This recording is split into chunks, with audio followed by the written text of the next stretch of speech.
오늘 우리에게 주시는 하나님의 말씀은 신명기 34장 1절에서 8절까지 말씀입니다.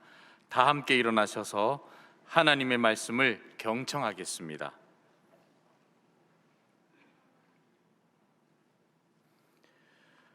모세가 모압 평지에서 느보산에 올라가 여리고 맞은편 비스가 산꼭대기에 이르매 여호와께서 길르앗 라몬 온 땅을 단까지 보이시고 또 온 납달리와 에브라임과 므낫세의 땅과 서해까지의 유다 온 땅과 네겝과 종려나무의 성읍 여리고 골짜기 평지를 소알까지 보이시고 여호와께서 그에게 이르시되 이는 내가 아브라함과 이삭과 야곱에게 맹세하여 그의 후손에게 주리라 한 땅이라.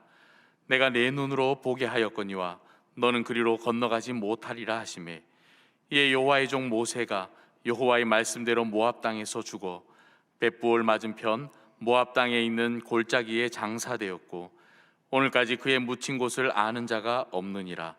모세가 죽을 때 나이 120세였으나 그의 눈이 흐리지 아니하였고 기력이 쇠하지 아니하였더라.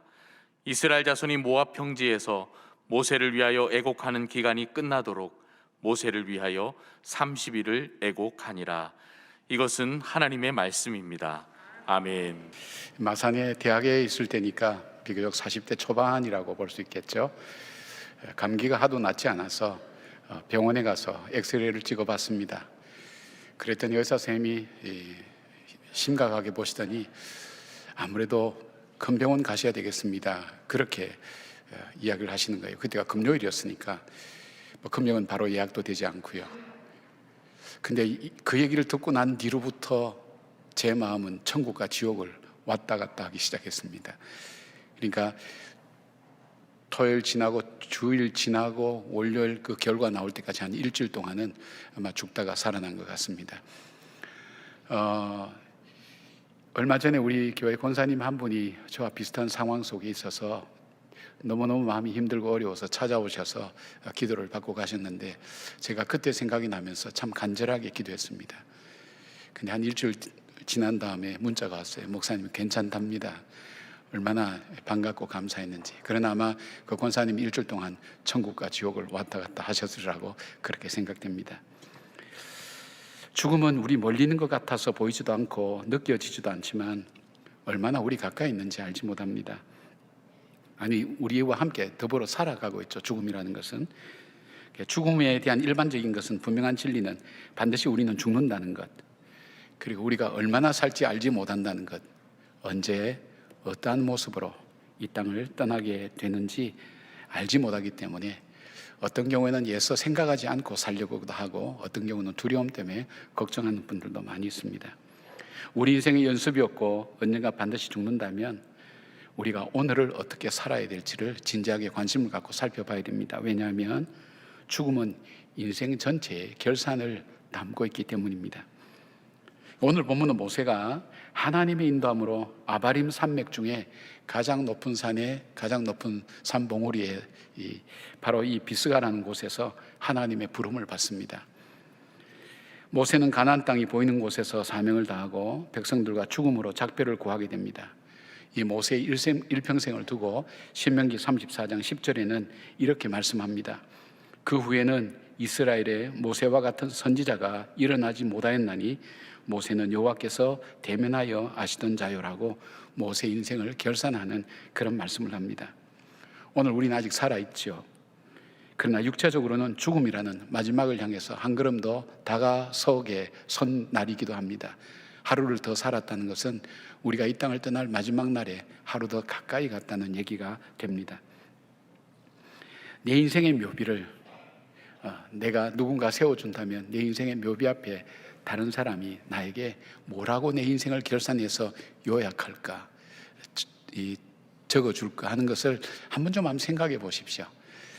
그렇게 되면 우리에게 훨씬 더 우리가 산다는 것이 피부에 와닿습니다. 내가 죽은 다음에 나를 아는 사람들이 나에 대해서 뭐라고 적어줄까.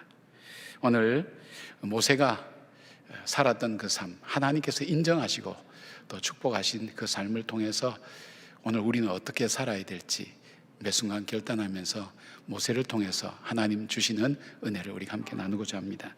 자, 모세는 어떻게 살았기에 하나님께로부터 이런 평가를 받게 됐습니까? 첫 번째, 모세는 믿음으로 살았습니다. 믿음의 영웅들을 소개한 히브리서 11장 24절부터 26절까지 모세의 삶을 이렇게 기록하고 있습니다. 믿음으로 모세는 장성하여 바로의 공주의 아들이라 칭함받기를 거절하고 도리어 하나님의 백성과 함께 고난받기를 잠시 죄악의 낙을 누리는 것보다 더 좋아하고 그리스도를 위하여 받는 수모를 예굽의 모든 보화보다 더 큰 재물로 여겼으니 이는 상 주심을 바라봄이라고 말씀합니다. 모세 일평생에 가장 중요한 하이라이트, 그 삶의 면면이 흐르는 그 삶 속에 흘렀던 그 삶의 모습이 무엇인가 하는 것을 딱 집어서 요약할 때 그는 믿음으로 살았다고 그렇게 보고 있습니다. 히브리서 기자는 모세가 믿음으로 살았다는 그 구체적인 표현을 세 가지 동사로 표현하고 있습니다. 그는 거절했다는 것, 더 좋아했다는 것, 그리고 바라보았다는 것으로 그렇게 표현하고 있습니다. 믿음으로 살아가는 삶의 요소이기도 하지요. 모세는 부와 명예와 권세의 상징인 바로 공주의 아들이라는 것을 거절했습니다. 또한 자신을 죽음에서 건져주고 양육해준 바로 공주와의 관계도 그는 거절해야만 했습니다. 어느 것 하나 중요하지 않은 것이 없습니다. 우리의 일평생 살면서 다 필요한 것입니다. 소중한 것입니다. 이 땅을 살면서는 다 필요한 것이기도 합니다. 특별히 바로 공주와의 관계는 인간으로서는 잊어버려서는 안 될 그런 은혜를 입은 사람이기도 합니다. 그럼에도 불구하고 그가 선택한 것은 이 땅에서의 것이 아니라 영원한 하나님 나라였습니다. 이 땅의 유익과 죄의 쾌락을 따르지 않고 하나님 백성으로 살고 섬기기를 더 좋아했다고 말씀합니다. 비록 고난받는 삶이라 할지라도 하나님을 바라보고 하나님의 말씀을 따라 그 백성 섬기는 것을 더 중요하게 여기고 복된 것으로 그는 받아들였습니다. 왜냐하면 진정한 삶의 가치와 의미가 하나님께 있음을 믿었기 때문입니다. 그리고 그는 바라보아야 될 것을 바라보았습니다.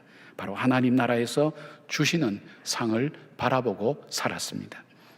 히브리서 11장 16절은 이렇게 말씀합니다. 그들이 이제는 더 나은 본향을 사모하니 곧 하늘에 있는 것이라. 그러므로 하나님이 그들의 하나님이라 일컬음 받으심을 부끄러워하지 아니하시고 그들을 위하여 한 성을 예비하셨느니라. 그렇게 말씀하고 있습니다. 자, 모세의 삶을 우리가 좀 더 다른 말로 정리를 해보면 이렇게 할 수 있을 것입니다. 믿음의 삶이란 일시적인 것보다는 영원한 것을 사모하는 것이요, 육체적인 것보다는, 물질적인 것보다는 영적인 것을 선택하는 것이요, 현재보다 영원한 미래인 하나님 나라를 바라보는 것이요, 눈에 보이는 것보다 하나님의 약속을 자신의 현실로 받아들이고 살아가는 삶을 바로 믿음의 삶이라고 그렇게 얘기합니다. 모세는 바로의 권력과 부귀영화도, 자신의 연약함과 나약함도, 그리고 이스라엘 백성들의 불평과 원망도, 환경의 어려움도 그는 바라본 것이 없었습니다. 그는 바라본 것이 있다면 바로 하나님의 언약, 자기같이 부족한 것을 사용하셔서 이 백성을 이끌게 하시는, 사용하시는 그 하나님, 그리고 애굽의 노예로 살던 보잘것없는 이 백성을 하나님의 백성 삼으셔서 거룩한 백성이 되게 하고 제사장 나라로 삼으시는 그 하나님의 비전과 꿈을 그는 바라보고 그 언약을 바라보며 믿음으로 선택하며 살았던 것을 보게 됩니다. 따라서 모세가 가나안 땅에 들어가지 못하고 비스가 산에서 죽었다는 것보다 우리가 더 크게 바라보고 살펴야 될 것이 있습니다. 그것은 모세의 삶은 하나님은 헛되다고 말씀하지 않았습니다. 여러분, 저는 목회하면서 태어남과 죽음에 대한 것을 많이 보게 됩니다. 근데 많은 경우 죽음 앞에서 조금이라도 이제 자기가 여유 있게 자기를 돌아볼 수 있는 시간에 사람들이 하는 말 중에 제가 종종 들을 수 있던 말이, 목사님, 저는 헛살았던 것 같아요. 제가 볼 때는 너무너무 잘 사셨어요. 열심히 사셨어요. 사람들도 존경해요. 그러나 자기가 자기 인생을 돌아볼 때 이 죽음이라는 것은 우리에게 여러 가지 분별할 수 있는 지혜를 줍니다. 무엇이 정말 가치 있었고 무엇이 정말 소중한 것을 볼 줄 아는 눈을, 이 죽음이라는 것은 우리에게 그것을 가져다 줍니다. 근데 그런 관점에서 볼 때 남들이 아무리 잘 살았고 자기는 열심히 살았고 그 문제가 아니라, 목사님, 나는 헛살았습니다. 여러분, 마지막에 자기가 헛살았다고 얘기하는 사람만큼 불쌍한 사람이 없습니다. 왜냐하면 다시 살 기회가 없기 때문입니다. 그런데 모세는 하나님께서 헛살았다고 말씀하지 않았습니다. 그의 인생을 보십시오. 태어나자마자 생모와 이별하면서 또 궁중에서 살았다 그렇지만 그는 그냥 정신없이 살았을 겁니다. 광야에서 40년 아무 사람도 아닌 그런 보잘것없는 잊혀진 존재로 살았습니다. 그리고 40년 사역을 했다 그렇지만 광야에서 수많은 사람의 불평과 원망을 듣고 고난을 겪으면서 살아왔던 고달픈 인생길, 우리가 볼 때는 고생과 염려와 걱정과 그리고 모든 어려움을 한 몸에 짊어지고 살았던 그 삶이었지만 하나님은 그 인생을 헛되다고 하지 않았습니다. 그들의 하나님이라고 불리는 것에 주님은 좀 더 부끄러워하지 않았다 그랬어요. 사랑하는 여러분, 우리의 삶이 그렇게 되어야 되지 않겠습니까? 지금 우리는 이것도 중요하고 저것도 중요하고 이것도 우리에게 필요하고 저것도 필요하고 그래서 우리는 그 너머를 보지 못합니다. 그러나 죽음은 우리에게 그 너머를 보게 해줍니다.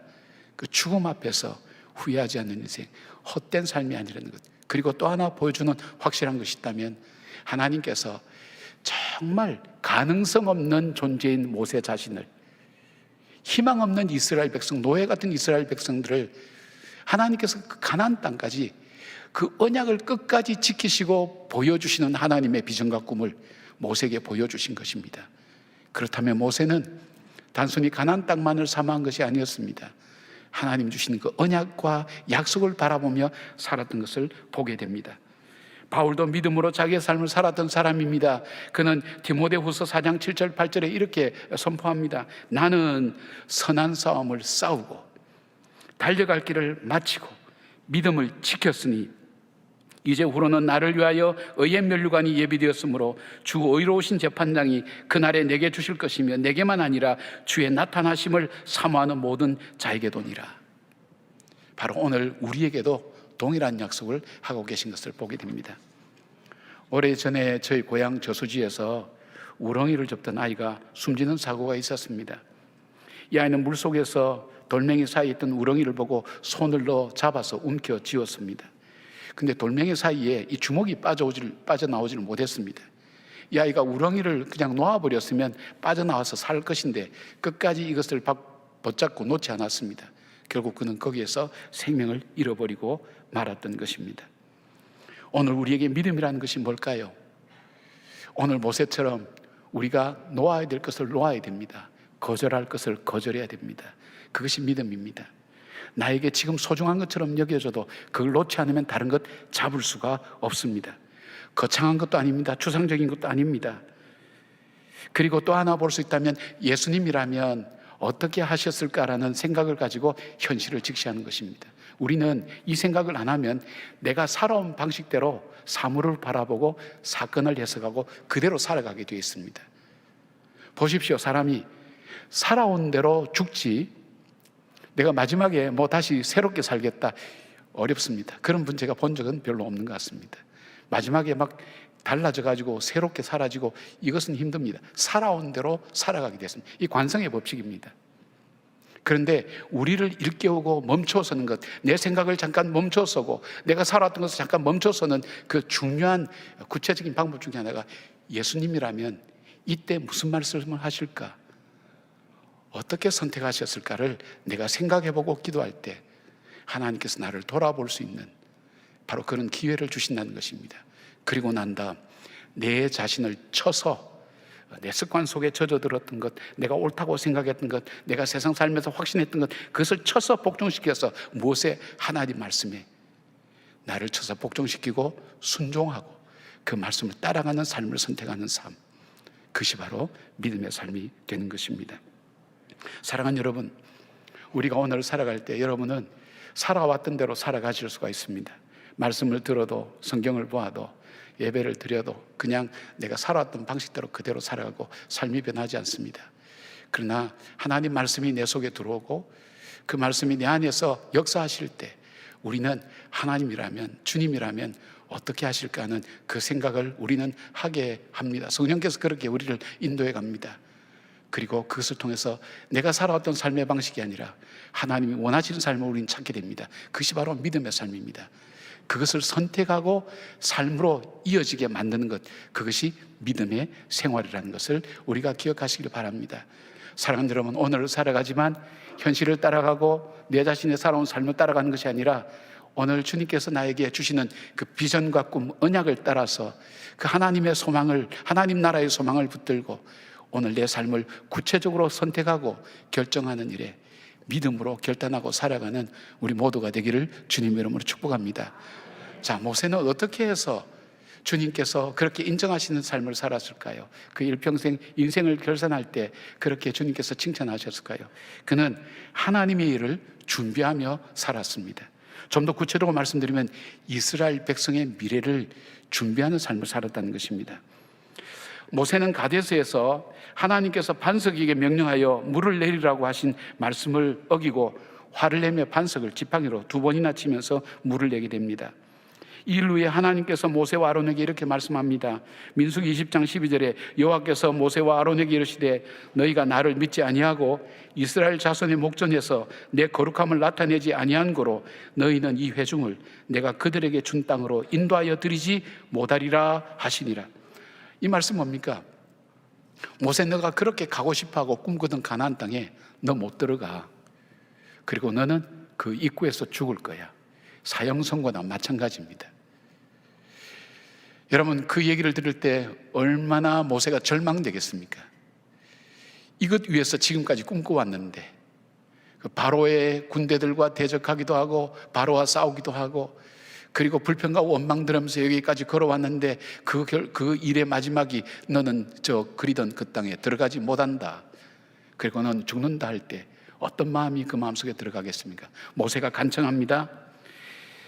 신명기 3장 25절에 이렇게 간청합니다. 구하옵나니 나를 건너가게 하사 요단 저쪽에 있는 아름다운 땅, 아름다운 산과 레바논을 보게 하옵소서 하되 26절 하나님의 답입니다. 그만해도 족하니 이 일로 다시 내게 말하지 말라고 말씀합니다. 이 말을 듣고 모세는 어떻게 했겠습니까? 자신이 가나안 땅에 들어가지 못하고 죽겠다는 하나님의 선언을 들었을 때 모세가 했던 일이 뭘까요? 우리 같으면 낙담하고 절망하고 좌절하고 아무것도 않지 않았을 것 아니겠습니까? 근데 모세가 이렇게 하나님께 간청합니다. 민수기 27장 16절 이렇게 말씀합니다. 여호와 모든 육체의 생명의 하나님이시여 한 사람을 이 회중 위에 세워서 그로 그들 앞에 출입하게 하며 그들을 인도하여 출입하게 하사 여호와의 회중이 목 잡는 양같이 되지 않게 하옵소서.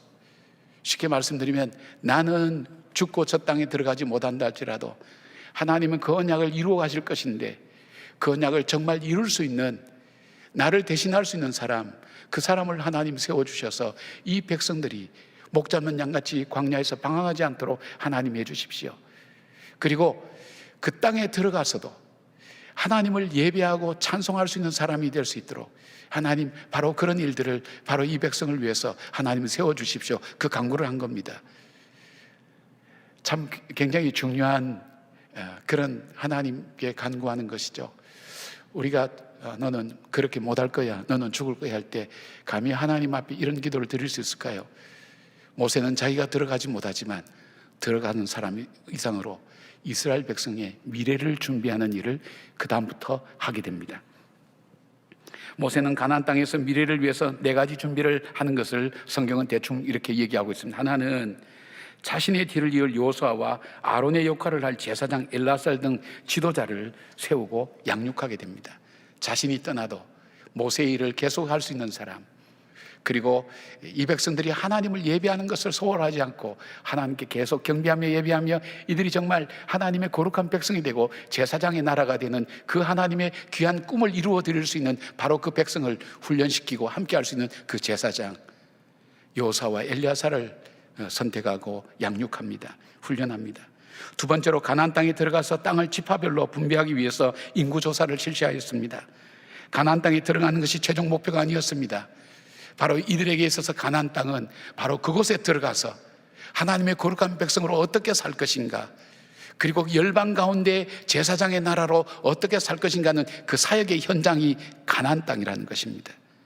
그들이 그렇게 살도록 준비를 시켜주는 겁니다. 하나님의 온전한 백성으로 살아갈 수 있도록 헌신적인, 그 희생적인, 정말 비전과 꿈이 없는 사람은 할 수 없는 일이죠. 3번째는 시팀에서 이스라엘 백성을 음행하게 하고 우상숭배를 하게 만들었던 미디안을 공격함으로 인해서 우상숭배에 대한 하나님의 단호하고 분명한 심판을 보게 하였습니다.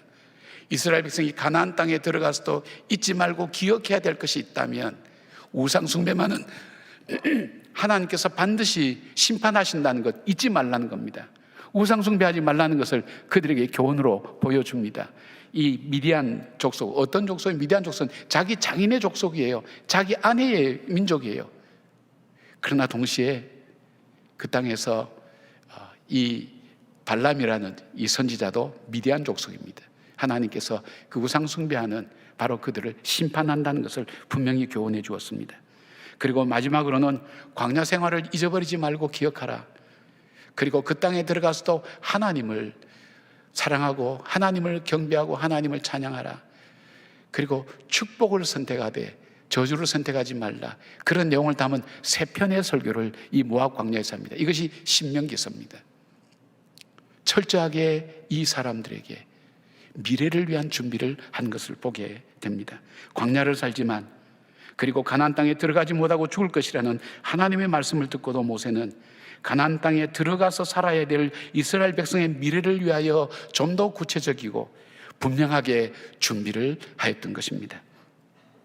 1907년 우리 민족이 가장 절망적이고 미래를 알 수 없을 때에 자신의 사제를 털어서 평북 정주에 오산학교를 세운 남강 이승훈 선생님의 그 꿈은 오늘날 우리나라가 세워지는데 얼마나 귀중한 자산이 되었는지 알지 못합니다. 7명으로 시작된 오산학교, 그 학교는 평민정신, 민족사랑, 기독교 신앙을 바탕으로 새로운 학문과 애국사상을 일깨웠습니다. 그는 이렇게 말합니다. 지금 나라가 날로 기우는데 그저 앉아 있을 수는 없습니다. 총칼 드는 사람도 있어야 하겠지만 더 중요한 것은 백성들이 배움을 가지고 깨어나고 일어나야 하는 일입니다. 오늘 이 자리에 7명의 학생밖에 없지만 차츰 자라나 70명, 700명이 이르는 날이 올 것입니다. 일심히 협력하여 나라를 남에게 빼앗기지 않는 백성이 되기를 부탁드립니다. 바로 자기의 사업에서 벌어든 모든 사재를 다 들어서 교육을 세웠습니다. 그에게 있어서 미래는 바로 정말 미래를 이끌어갈 일꾼을 세우는 일, 그들을 훈련시키고 교육시키고 하나님 말씀으로 그들을 양육하는 것이야말로 바로 이 민족의 미래를 지켜나가고 새롭게 열어가는 것이라는 것을 그는 확신을 갖고 본인이 직접 헌신하였습니다. 그러한 그의 간절함은 이 나라의 미래를 열어가는 인재를 양성했는데 우리가 이름만 들어도 알 수 있는 시인 김옥, 김소월, 백석, 화가 이중섭, 목사 주기철, 한경직, 언론인 홍종인, 사성가 함석헌 등 민족의 일꾼을 무수히 길러냈습니다. 특히 남강 이승훈 선생이 옥중에 있는 동안 교장직을 맡았던 고당 조만식 선생은 9년간이나 학교를 이끌면서 신채호, 이광수, 염상섭, 영모 선생 등 주기철 목사님과 한경직 목사님, 함석헌 선생님 등을 인재를 배출하면서 이 어두운 역사를 헤쳐나가는 밝은 빛의 역할들을 할 수 있도록 그렇게 그들을 양육해 나갔던 것을 봅니다. 현재를 살지만 미래를 준비했던 삶, 바로 그 삶을 통해서 이 나라는 여기까지 열려져 온 것입니다. 보통 유럽의 나라들은 왕정체제에서 시행착오를 거치고 혁명을 거쳐서 민주주의로 그렇게 발전되어 왔습니다. 저희 나라는 왕정에서 바로 자유민주주의로 이렇게 넘어왔습니다. 그 결과 세계 속에서 정말 남다르게 성장하고 발전한 나라가 되지 않았습니까? 이런 시행착오를 없앨 수 있었던 것이 뭘까요? 바로 신앙이었습니다. 그리고 이 인재들을 통해서 미래를 준비했던 선각자들에게 있었던 것입니다. 오늘을 살지만 미래를 준비할 수 있습니다. 특별한 사람들만 그럴 수 있을까요? 하나님 오늘 우리에게 말씀하십니다. 사랑하는 여러분, 지금 이 나라는 어느 때보다 어렵습니다. 진짜 어려운 것은 뭐냐면 얼마나 어려운지를 백성들이 못 느끼고 있다는 거예요. 장로님 기도 중에도 말씀한 것처럼 정말 백성들과 이 나라의 미래는 안중에도 없습니다. 그것이 얼마나 비전을 상실한, 꿈을 상실한 나라에 살고 있다는 겁니다. 우리 자녀들은 빚더미에 앉아서 살아갈 수밖에 없는 암담한 현실을 우리는 지금 걸어가고 있는데 이것이 얼만큼 위기인지 우리는 못 느낍니다. 이것이 체감했을 때는 이미 많은 경우 늦는 겁니다. 정치, 경제, 사회, 교육, 문화, 사회는 어느 때보다 혼탁합니다. 사람들은 패배의식에 젖어 있습니다. 분노로 가득 찬 세상이 되어서 얼마나 살벌한 세상이 되었는지 알지 못합니다. 물질이 세상의 주인처럼 행사를 하고 있습니다. 물질 있는 곳에 모든 것에 기준이 있습니다. 사사기처럼 사람들이 자기 보기에 좋은 대로 행동하고 생각하는 시대가 되었습니다. 사랑하는 여러분, 오늘 우리의 삶이 비록 광야와 같다 할지라도 우리는 낙심하지 말아야 됩니다. 바로 우리가 살아야 될 삶은 뭡니까? 내 삶이 광야에 있다 할지라도 내가 죽는다, 저 나라에 들어가지 못한다는 그 소식을 들은 모세가 했던 것처럼 하나님께서 우리의 후손들을 통해서 우리나라의 미래를 통해서 아버지의 거룩한 나라, 열방의 제사장의 나라로 거룩한 하나님 백성으로 삼아 나가시는 그 일들을 위해서 우리가 미래를 심어 나가야 됩니다. 무엇을 심을 수 있을까요? 여러분, 기도의 씨앗을 우리가 함께 뿌리십시다. 우리의 자녀들을 위하여, 이 땅의 교회를 위하여, 이 민족을 위하여, 저 북한 땅을 위해서 우리가 기도의 씨앗을 뿌려야 됩니다. 우리는 선조들, 믿음의 선조들의 기도의 씨앗이 나타난 열매를 먹고 지금 오늘 우리의 신앙이 이만큼 자라지 않았습니까? 여기서 우리가 뿌려야 될 씨앗까지도 우리가 다 먹어버리면 미래는 없습니다. 우리가 다시 기도의 자리로 나와야 됩니다. 기도로 뿌려야 됩니다. 우리가 사랑을 뿌려야 됩니다. 나누어야 됩니다. 사랑하는 여러분, 우리 교회는 기쁨 나는 상자를 통해서 어려운 이웃들에게 많이 다가갔습니다. 사랑의 쌀로 인해서 얼마나 많은 사람에게 하나님의 메시지를 전했는지 알지 못합니다. 여러분의 삶을 통해서, 우리의 삶을 통해서 작은 것 같지만 하나님이 쓰시면 작은 것을 통해서 하나님의 큰 역사를 이룰 수 있습니다. 우리의 기도가 쌓이고 우리의 사랑이 쌓이고 우리가 서로 보듬어주고 함께하고 격려하고 사랑하며 격려하는 바로 그 일들이 우리 안에서 일어날 때, 우리 가정에서 일어날 때 이것이 점점 영향력이 있어서 세상을 바꾸고 시대를 바꾸고 사람을 바꾸고 영혼을 바꾸는 놀라운 역사로 이어지는 것을 하나님은 우리에게 말씀하고 있습니다. 그 비전을 바라보셔야 됩니다. 그 비전을 따라 오늘을 살아야 됩니다. 눈앞에 보면 어떤 것만 남습니까? 물질만 남습니다. 눈앞에 보면 어떤 것만 남습니까? 시련과 고난만 남습니다. 그것만이 우리 인생의 전부입니까? 그것을 넘어서서 나로 하여금 영원한 하나님 나라에서 주실 그 상급을 바라보며 오늘을 사랑하는 이 땅, 이 광야 같은 이 땅에서도 하나님 나라를 위하여 준비하는 그 삶을 살 수 있다는 것을 우리에게 보여주고 있습니다. 사랑하는 여러분, 이 땅에서만 살다가 이 땅의 것으로 이 땅과 함께 망하는 그런 삶이 되지 않기를 바랍니다. 이 땅에 썩어질 것을 가지고 썩지 않을 것을 거두는 저와 여러분의 삶이 되기를 바랍니다. 믿음의 삶이 되기를 바랍니다. 하나님의 미래를 준비하는 그런 여러분들의 삶이 되기를 주님의 이름으로 축복합니다. 울며 씨를 뿌린 자는 반드시 기쁨으로 단을 거두게 됩니다. 오늘 우리가 뿌리게 될 때 여러분의 자녀들 위하여, 교회를 위하여, 이 민족을 위하여 눈물의 기도를 뿌릴 때 반드시 기쁨으로 단을 거둘 날이 온다는 것을 우리가 믿음으로 확실하게 붙들고, 여러분 한 번이라도 더 기도하시고 한 번이라도 더 사랑하시고 한 번이라도 더 축복하시는 그런 삶을 사는 우리 모두가 되기를 바랍니다. 자, 모세에게서 세 번째, 그가 하나님의 평가에 있어서 귀하게 그를 여겼던 것이 무엇일까요? 그것은 바로 모세는 자손들을 축복했습니다. 모세는 신명기 33장에 각 지파별로 축복하였습니다. 광야 40년을 마감하고 하나님께로 가기 직전에 이스라엘 백성을 축복하였습니다. 모세뿐 아니라 성경에 나오는 믿음의 사람들은 자녀들을 축복하였고, 특히 마지막 삶을 정리할 때에 자녀손들을 축복하며 인생을 마무리했던 것을 우리는 성경에서 많이 보게 됩니다. 히브리서 11장 20절에서 21절에는 이렇게 말씀합니다. 믿음으로 이삭은 장차 있을 일에 대하여 야곱과 에서에게 축복하였으며, 믿음으로 야곱은 죽을 때에 요셉의 각 아들에게 축복하고 그 지팡이 머리에 의지하여 경배하였으며. 왜 믿음의 조상들이 자녀들과 자손들을 죽을 때 그리고 축복할 수 있었습니까? 자신들에게 축복의 권세가 있다는 것과 하나님께서 내가 축복한 대로 이루어 주시라는 믿음을 가지고 있었습니다. 그래서 믿음으로 축복하였다고 그렇게 말씀합니다. 이 땅에서 우리가 할 수 있는 가장 귀한 일들은 무엇일까요? 바로 우리 자신의 삶뿐 아니라 하나님께서 내게 주신 내 자녀들, 우리 후손들을 축복하는 것만큼 더 귀중한 사역이 있을까요? 더 소중한 삶이 어디 있을까요? 나의 축복이 나만의 것이 아니라 바로 나의 시련과 아픔은 지나가고 내 자녀들이 믿음 안에서 아름답게 주님의 복을 받고 살아가는 그 자녀가 되도록 비는 그 복이야말로 얼마나 중요한 삶이 되겠습니까? 내가 이렇게 살다가 마지막 되면 다 오너라 이렇게 불러가지고 머리에 손 얹고 야곱이 했던 것처럼 다 그렇게 축복하고, 시간이 그렇게 주어질까요?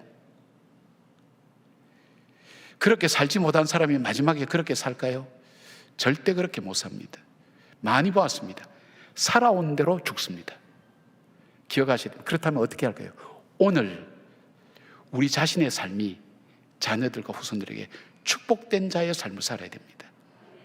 아웅다웅하며 이 땅의 것을 붙들고 놓지 않고 그냥 아무렇게나 살아가는 그 삶이 아니라 내 삶이 저 자녀들이 볼 때 우리 엄마 아빠의 삶이 정말 복된 것이다 여길 수 있는 그런 삶을 살아야 됩니다. 민수기 6장 24절부터 26절까지 제사장 아론과 그의 아들들에게 이스라엘 자손을 위하여 하나님은 이렇게 축복하라고 말씀합니다. 여호와는 내게 복을 주시고 너를 지키시기를 원하며 여호와는 그의 얼굴을 내게 비추사 은혜 베푸시기를 원하며 여호와는 그 얼굴을 내게로 향하여 드사 평강 주시기를 원하노라 할지니라 하라. 우리는 왕같은 제사장이라고 말씀합니다. 우리에게 축복의 권세가 있다는 것을 말씀합니다. 자녀들을 축복하시길 바랍니다. 동시에 자녀들은 믿음의 부모님들에게 축복의 권세가 있음을 알아야 됩니다. 그래서 영적으로 순종하며 그 믿음의 삶을 이루기를 사모하며 살아야 됩니다. 우리가 자녀들을 축복하기 위해서 축복하는 것도 중요하지만 우리의 삶을 통해 그들을 축복하는 것만큼 더 강력하고 위력적인 것은 없습니다. 우리 부모는 돈만 알았어. 우리 부모는 자기 하는 지식 가지고 지식으로만 살았어. 그리고 자기의 명예만 위해 살았어. 그런 삶이 아니라 우리 부모는 정말 하나님이 살아계신 것을 믿었어. 그 하나님 주신 소망을 따라 살았어. 어떤 절망 가운데도 낙담하지 않았어. 하나님의 은혜를 바라봤어. 그것이 바로 오늘 우리의 자녀들이 바라볼 때 믿음의 유산이 된다는 것을 우리가 기억하시길 바랍니다. 신명기 33장에 보면 모세가 이스라엘 지파들을 축복하는 말씀 가운데 이상한 곳이 한 군데가 있었습니다. 그것은 12지파 중에 모든 지파를 축복하는 가운데 시몬 지파의 축복이 빠져 있었습니다. 찾아봐도 없습니다. 왜 모세가 40년의 광야 생활을 함께 했던 이스라엘 백성들의 각 지파를 축복하면서 시몬 지파의 축복을 빠뜨렸을까요? 우리가 창세기 49장에 나오는 야곱의 축복으로 돌아가 보겠습니다. 야곱은 자녀들을 축복하면서 5절에서 7절까지 유독 시몬과 레위를 함께 저주합니다. 이것은 세겜에서 그들이 폭력을 행하였기 때문입니다. 그런데 이 지파는, 두 개의 지파는 같은 저주를 받았지만 시몬과 레위 후손들의 모습은 갈라집니다. 레위 지파는 비록 저주를 받았지만 광야에서 금송아지 사건 때에 회개하고 하나님께 헌신할 수 있는 기회를 갖게 됩니다. 또한 시팀에서 이스라엘 백성이 모압 여인들과 음행하며 우상 숭배를 할 때에 시몬 지파 시므리는 모압 여인 고스비와 회중들 본 앞에서 장막에서 음행을 행하였지만 레위 지파 비나스는 바로 이 장면을 바라보고 그들을 죽임으로 전염병이 그치면서 하나님의 심판을 거두게 하였습니다. 레위 지파는 비록 저주를 받았지만 하나님 앞에 회개하고 하나님 말씀에 순종하면서 저주를 축복으로 바꾸었습니다. 반면에 시몬 지파는 회개할 기회와 돌아올 기회가 있었지만 오히려 죄악 가운데서 그대로 살아갔습니다. 모세는 광야 40년의 세월을 바라보면서 시몬 지파의 죄악을 바라볼 때 영적으로 그들은 축복할 수가 없었습니다. 시몬 지파의 이 시팀에서의 우상 숭배는 바로 솔로몬 시대의 큰 죄악으로 이어지게 되는 것을 보게 됩니다. 죄악의 뿌리를 보게 된 것입니다. 모세는 이 축복을 통해서 교훈하는 것이 있습니다. 정말 축복받을 삶이 무엇인가? 저주를 축복으로 바꿔가는 삶. 나에게 주어진 그 저주를 축복으로 바꿔가는 삶. 성경은 이렇게 말씀합니다. 우리가 허물과 죄로 죽을 수밖에 없는 존재였고 죄의 저주 아래 있었다고 말씀합니다. 그러나 예수 그리스도의 십자가로 말미암아 우리의 저주는 소멸되고 예수 그리스도로 말미암아 하나님의 은혜로 구원을 받고 복 있는 백성이 되었습니다. 아멘입니다. 우리를 향한 주님의 축복이 오늘 우리의 것입니다. 우리가 다음 세대를 위하여 우리 자손들을 위하여 복을 비는 우리 모두가 되기를 바랍니다. 우리를 통해 하나님께서 우리의 자녀들과 후손들이 복을 받고 영생의 축복을 누리기를 기원합니다. 그러기 위해서 오늘 우리는 축복된 삶을 저와 여러분이 사셔야 됩니다. 모든 자녀들이 같은 마음이겠지만 모든 분들이 똑같은 마음이라고 생각되지만 저도 제 자신의 죽음이 어떠할까 생각을 이제 종종 해봅니다. 내 마지막이 어떠했으면 좋을까? 내 삶이 어떠했으면 좋을까? 어떤 모습으로 세상을 떠날지 알지 못하니까 돌아봅니다. 그런데 비교적 가까이서 지켜보았던 많은 인물에 대한 얘기도 들었지만 가까이서 그 삶을 보고 지켜보았던 저희 어머님 생각을 했습니다. 제가 이 주관적으로 어머니니까 그렇다고 생각하는 것보다 많이 객관화시켜서 생각해 봅니다. 목회자로서 한 분의 이 평신도 이 어머님을 이렇게 바라보면서 객관화시켜서, 물론 뭐 정도의 이 차이는 있겠지만 볼 때 어머니처럼 살다가 죽었으면 좋겠다, 그런 생각을 하게 됐습니다. 어머님이 작년에 돌아가시는데 어머님은 제 생일날 저에게 무슨 잔치를 해주거나 뭐 상을 차려거나 이것보다는 장애인들을 섬깁니다. 제 이름으로 장애인들을 계속 섬겨왔습니다. 근데 그때 생일은 어머니 그러시는 거예요. 내가 네 생일을 해주고 싶다. 그리고 봉투를 하나 이렇게 주시는데, 어머니가 7이라는 숫자를 참 좋아하거든요. 그래서 7만 원을 그 봉투에 넣었어요. 생일 선물로 넣으신데, 그 봉투 껍질 속에 어머니 붙들고 축복하고 기도하는 말씀 3개가 있었어요. 자막 한번 보여주시면 좋겠네요. 잘 안 보이실 수 있는데 여러분 말씀하시면 제가 이렇게 구체적으로 보여드리겠습니다. 이 말씀 붙들고 기도했던, 어머니가 성경을 계속 보시면서 이 말씀 붙들고 우리 자손들을 위해서 기도했던 그 말씀 3개를 저에게 주셨어요. 이 말씀의 내용은 이거였습니다. 하나님, 우리 자녀들을 인도해 주시고 공급해 주시고 보호해 주십시오. 하나님의 은혜를 부어 주십시오. 그 말씀의 전체 내용의 핵심이 그겁니다. 어머님이 이 말씀 붙들고 그렇게 기도하시고 축복하셨구나. 그리고 이 어머님이 기도를 참 많이 하셔서 제게 종종 그런 말씀 하셨어요. 내가 기도를 해야 네가 목회가 참 하나님께 복되고 너가 섬기는 그 백성들이 복을 받는다. 그러면서 우리 장로님들 기도를 이름을 불러가면서 하셨어요. 우리 교인들 기도를 하셨어요. 예배 때마다 기도하셨어요. 그 기도를 지금 저희 집사람이 이어받고 지금 매주일마다 하고 있습니다. 그렇게 하시고 또 이렇게 어머님이 하신 것은 매월 1일 날만 되면 교회 본당 요 앞자리에 앉으셔서, 이 허리도 안 좋으시고 나이가 89 뭐 이렇게 되신 어른이 앉으셔서 기도합니다. 하나님 앞에 엎드려 기도합니다. 4시간이고 5시고 떡하고 물 한 병 갖다 놓고 새벽 기도에 와서도 늦게까지 기도하십니다. 이거 제가 잘못 얘기하면 같이 쭉 보셨던 분들이기 때문에 안 믿으실 거예요. 아니에요. 그분들도 다 보셨어요. 기도의 자리에 늘 섰습니다. 말씀을 붙들었습니다. 나는 말씀 보는 것이 너무 좋아. 그렇게 말씀 많이 보셨습니다. 제가 쭉 이렇게 돌아봅니다. 본인이 돌아가시기 이틀 전이 제 아내의 생일이었습니다. 근데 그 89 된 그 노고를 이끌고 생일상을 차렸습니다.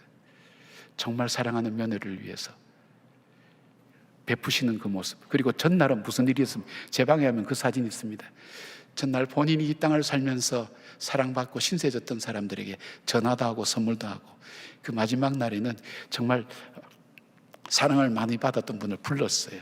선물을 하나 준비해서 그 드린다고 이 복숭아를 깎고 있는 그 사진을 그 권사님이 찍으셔서 저에게 보내오신 거예요. 그 전날 밤입니다. 그리고 그 다음날 새벽에 아침에 어머니 세상을 떠나셨습니다. 많이 생각하게 되는 거예요. 나도 저렇게 살다가 죽을 수 있었으면, 참 내가 은혜를 입었던 사람들에게 일일이 감사할 수 있는 그런 마음을 갖고, 그리고 내 자녀들을 위하여 정말 기도 중에, 말씀 붙들고 기도 중에 그 자녀를 축복하며 이 땅을 떠날 수 있었다면, 바로 여러분이 그런 사람 되시길 바랍니다. 정말 그렇게 사시길 바랍니다. 그럴 때 하나님께서 그 삶을 축복하시고 인도해 가신 것을 보게 됩니다. 모세는 어떻게 살았습니까? 매 순간 믿음으로 살았습니다. 오늘을 살지만 종말론적인 삶을 살았습니다. 즉 오늘이 자신의 마지막인 것처럼 주님의 미래를 준비하고 주님이 주신 비전과 꿈을 바라보면서 그렇게 살았습니다. 그는 믿음으로 결단했습니다. 하나님이라면 어떻게 하셨을까? 그 관점을 가지고 계속 자기의 문제들을 풀어가는 것을 우리는 민수기를 통해서 계속 살펴보았습니다. 그리고 믿음으로 선택하고 결단했습니다. 하나님께 나갔습니다. 그리고 자신이 죽겠다는 그 선고를 받고도 그는 그 백성들이 가나안 땅에서 살아야 될 그 삶의 미래를 준비하는 삶을 그는 살았습니다.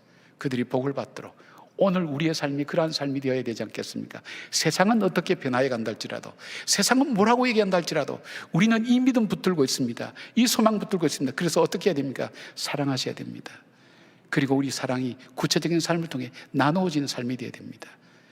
이것이 바로 세상 사람들에게 거룩한 영향력이 되면서 정말 이 썩어지지 않는, 그리고 부패되지 않는 참 소망을 붙들고 살아가는 우리의 소망을 우리의 삶을 통해서 함께 나눌 수 있어야 됩니다. 사랑하는 여러분, 모세처럼 우리 일평생 돌아보시면서 하나님께서 정말 수고하고 잘 살았다고 그렇게 칭찬받는 그런 삶을 사시는 우리 모두가 되기를 주님의 이름으로 축복합니다. 아멘. 기도하겠습니다. 아버지, 고맙습니다. 잠시 잠깐 살아가는 이 땅 속에 영원한 하나님 나라를 우리에게 선물로 주시고 죄 가운데 살아가는 우리를 구속하여 주셔서 하나님의 자녀 삼아 주시고 거룩한 백성이라 칭하여 주시고 제사장 나라로 귀한 사명을 맡겨주시니 감사를 드립니다. 우리가 이 땅에서 삶은 광야를 사는 것처럼 고달프고 힘들고 어렵지만 주님, 그러나 오늘도 믿음으로 살아갑니다. 주님이 주신 그 소망 바라보며 그 비전을 바라보며 걸어갑니다. 내게 주신 사람 하나님, 내게 은과 금은 없지만 그들을 축복하며 그들이 살아갈 때에 정말 하나님의 복을 누리는 삶이 될 수 있도록 그런 삶을 위하여 축복합니다. 부모들이 자녀에게 모든 것 주고 싶지만 하나님, 그것이 정말 진정으로 자녀에게 축복이 되지 못하는 것을 많이 바라봅니다. 복의 근원 되신 하나님께서 복을 주셔야 복이 됩니다. 하나님, 그 믿음을 우리가 다시 붙듭니다. 우리 자녀들을 축복하여 주시옵소서. 우리 후대에가 하나님 복을 받도록 하나님 함께 하시고 이 나라가 주님을 진정으로 섬기는 나라가 되게 하시고 작지만 열방 가운데 주의 거룩한 능력과 은혜를 증거하며 하나님 진정한 축복을 증거하는 민족으로 세워질 수 있도록 저희들을 붙들어 주시옵소서. 그런 교회가 되게 하여 주시옵소서. 그런 한 분 한 분이 되게 하여 주시옵소서. 그런 가문이 되게 하여 주시옵소서. 예수님의 이름으로 기도드리옵나이다. 아멘.